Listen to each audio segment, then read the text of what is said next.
Je reviens à vous, monsieur le gouverneur. Vous étiez déclaré positif à la COVID-19 et la maladie s'est guérie. La preuve, c'est vous. Dites-nous comment vous avez vécu la maladie jusqu'à la guérison. D'abord, je voudrais vous remercier de l'opportunité que vous m'offrez pour faire un témoignage par rapport à la COVID-19. Il est certes vrai, j'ai contracté la COVID-19, mais je ne saurais répondre à deux questions. Comment j'ai contracté cette maladie et qui m'a transmis cette maladie? Le 13, j'étais malade avant le 13. Je croyais souffrir du paludisme. J'ai commencé un traitement de paludisme pendant 48 heures. Le troisième jour, je commençais à vomir. Mais en suivant la télévision, les techniciens de la santé expliquaient que les signes prémices de la Covid, c'est perdre l'odorat, perdre le goût. Et donc, subitement, effectivement, le troisième jour, je constatais que j'ai perdu l'odorat. J'ai pris le parfum, je me suis parfumé, j'ai tenté de sentir, je ne sentais rien. Si je buvais l'eau, l'eau n'a plus, c'est incolore, il n'y a plus une couleur. Alors je me suis dit, est-ce que c'est pas ce que les gens décrivaient à la télé là, qui m'est arrivé? J'ai appelé aussitôt le délégué de la santé pour dire, monsieur le délégué, si vous pouvez venir avec votre équipe pour pouvoir me tester. Bon, au départ, eux-mêmes, ils ne croyaient pas. Ils croyaient que c'était du paludisme. Ils sont venus me prélever le 13. Le 14, à 20h, le délégué m'appelle pour me dire, monsieur le gouverneur, je vous demanderai d'être courageux. Le résultat est arrivé et vous êtes déclaré positif. Et quelle était votre réaction en ce moment précis? Bon, ma réaction, j'ai dit à monsieur le délégué, j'ai dit, bon, c'est une maladie comme toute autre. Et donc, je vais la gérer. Mais je vous demanderai de mobiliser une ambulance pour moi, parce que étant diabétique, le plateau technique à Mao ne peut pas me donner grand espoir. Oui. Donc, il faudrait que je me rapproche d'un grand centre. Le premier réflexe qui m'est arrivé, c'est d'appeler mon ministre de tutelle, le ministre de l'administration du territoire et des collectivités territoriales décentralisées, qui est mon supérieur hiérarchique direct, pour l'informer que voilà, j'ai été testé positif à la COVID-19. Et j'ai demandé au ministre d'intercéder auprès de son collègue de la santé publique pour qu'on puisse m'aménager une place à l'hôpital de Farsha. Le ministre l'a fait parce que le ministre de la santé m'a dit que le ministre de l'administration l'a appelé 5 fois. Donc voilà, n'est-ce pas, les démarches. Arrivé à Farsha, la première des choses, on m'a pulvérisé et on m'a donné des médicaments. On m'a donné une boîte d'azithromycine que j'ai pris chaque jour un comprimé pendant les 3 jours. Ensuite, on m'a donné de chloroquine que j'avalais 2 chaque 8 heures. Je commençais à 7 heures, à 15 heures, 2 et à 28 heures, à 23 heures, 2. Donc à l'intervalle de 8 heures. Oui. Donc 6 comprimés par jour. Donc j'ai fait 48 heures à l'hôpital de Farsha, mais j'ai eu des complications de respiration. Au 3e jour, on m'a soumis, j'étais sous oxygène. Et j'avais des difficultés pour respirer. Le collège de médecins s'est retrouvé et ils ont décidé de me transférer à la Renaissance parce qu'ils disent que le plateau technique là-bas est meilleur. Okay. Et c'est ce qui a été fait. On m'a transféré à la Renaissance. J'ai été pris en charge et j'ai passé le scanner qui a révélé que 60% de mes poumons étaient bien, mais que 40% commençaient déjà à être touchés. Êtes-vous convaincu que vous êtes complètement guéri de la maladie et votre alentour le sait aussi? Mais si je n'étais pas guéri, madame, je ne serais pas à côté de vous. Non, parce que ce corps doit être complètement guéri, comme on le dit. Donc. Oui, mais j'ai été guéri parce que j'ai un certificat médical de guérison qui m'a été délivré. J'ai été entré à l'hôpital de Farsha le 15. J'ai quitté l'hôpital de la Renaissance le 25. J'ai mis 11 jours. Pendant 11 jours, j'ai pris mon traitement. j'ai été testé 2 fois. Et les résultats se sont révélés négatifs.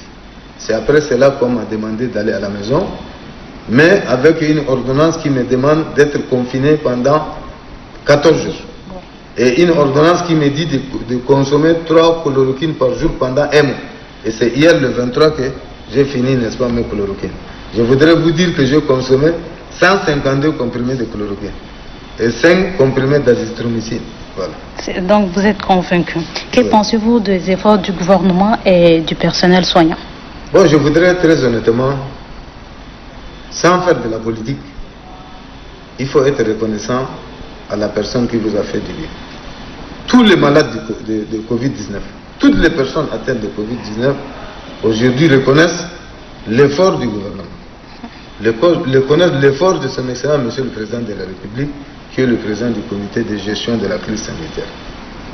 Ils reconnaissent également les efforts de la coordination nationale technique de riposte à la Covid. Le président de la République a mobilisé tant de moyens matériels et financiers pour pouvoir apporter, c'est-à-dire secours à toutes les personnes malades. Je suis témoin. On a été nourri, restauré à la charge de l'État. On a été traité à la charge de l'État. Les 3 repas sont assurés quotidiennement. Le matin, vous avez votre petit déjeuner avec un croissant. À midi, vous avez le déjeuner, n'est-ce pas, un repas copieux, ou soit des poissons, de la viande ou de la volaille, accompagné également de fruits. Vous avez une pomme, ou soit orange, ou soit une mangue, ensuite accompagné d'une bouteille de coca pour ceux qui ne sont pas diabétiques, avec de l'eau. Le soir, c'est la même chose. Donc, il faut reconnaître que l'État s'est employé, s'est démené pour pouvoir venir, n'est-ce pas, au secours de toutes les personnes atteintes de Covid. Les personnes contaminées et guéries sont stigmatisées par certaines personnes, voire même la famille. Avez-vous un message à lancer à l'endroit de ceux qui rejettent ces personnes? D'abord, je voudrais compléter, parce que je manquerais, n'est-ce pas, un devoir si je ne remerciais pas le personnel soignant. Les personnels soignants ont été à la hauteur. Les médecins, les techniciens supérieurs des labos, les laborantins, les infirmiers, les techniciens de surface et les chauffeurs d'ambulance nous ont été vraiment d'un grand soutien. Vous savez, cette maladie, quand vous êtes malade, vous n'avez pas un garde-malade. Les personnels soignants ont joué un double rôle. En même temps soignants et en même temps ils sont des gardes-malades. Ils veillent sur nous. Ça, je voudrais vraiment les remercier sincèrement du fond du cœur. Ils se sont donnés corps et âme. Et je suis fier des personnels soignants tchadiens. Il n'y en avait pas d'expatriés, c'était des Tchadiens, quelques expatriés, 1 ou 2, mais l'ensemble était des Tchadiens. Ils ont été à la hauteur. Aujourd'hui, si nous voyons le nombre de guéris, il faudrait reconnaître que vraiment... C'est grâce à ces personnes-là. Maintenant, je reviens, n'est-ce pas, pour la stigmatisation. Je voudrais le dire aux uns et aux autres, aux parents et aux chers compatriotes. Vous savez, la Covid, c'est une maladie comme toute autre maladie. Que ce soit le choléra, Ebola, le diabète, le cancer, et ainsi de suite. Mais quand une personne est malade, la maladie est d'abord mentale et psychologique. Les parents doivent apporter leur compassion à la personne malade.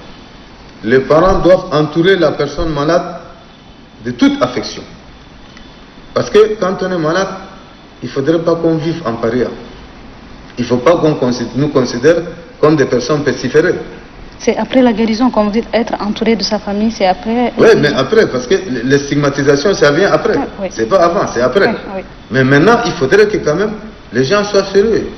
L'humilité, parce que nous ne savons pas. Aujourd'hui, nous sommes victimes de la Covid. Je le dis, nous, c'est le nous de modestie. Mais sinon, je dois dire, j'assume ma responsabilité. La personne atteinte de Covid est malade, certes, a été malade. Mais en ce moment, nous ne présentons pas de maladie. Mais il ne faudrait pas que les gens croient qu'on est des pestiférés et il faut fuir, il faut rejeter. Ce n'est pas une bonne manière. L'humanisme dont on montre les personnels soignants, C'est ça qui incarne le caractère humanitaire, hein? Et c'est ça qui donne également à la personne, n'est-ce pas, un moral quand même qui doit être au fixe. Aujourd'hui, le gouvernement a été vraiment à nos côtés. C'est ça qui nous a donné du moral quand on était malade. Les infirmiers, les médecins nous considéraient, n'est-ce pas, comme des malades ordinaires. Et parmi certains d'entre eux ont contracté même la maladie à cause de nous quand on nous soigne. Oui. Donc, j'aurais aimé que l'ensemble des populations considère, n'est-ce pas, que la personne atteinte de Covid, c'est une maladie. Mais cette personne ne présente aucun signe, aucun danger. Si elle présentait des signes et des dangers, de l'hôpital, on ne l'aurait pas libéré. Merci. Et donc, il faut l'entourer avec vraiment de compassion et d'affection pour que la personne puisse intégrer moralement la société et pour qu'il se sente tranquille. Parce qu'en le stigmatisant, on va envoyer la personne à la mort. Et ce n'est pas une bonne manière. Merci, M. Assantera, gouverneur de la province du Kanem, guéri de la Covid, pour ce chaud témoignage.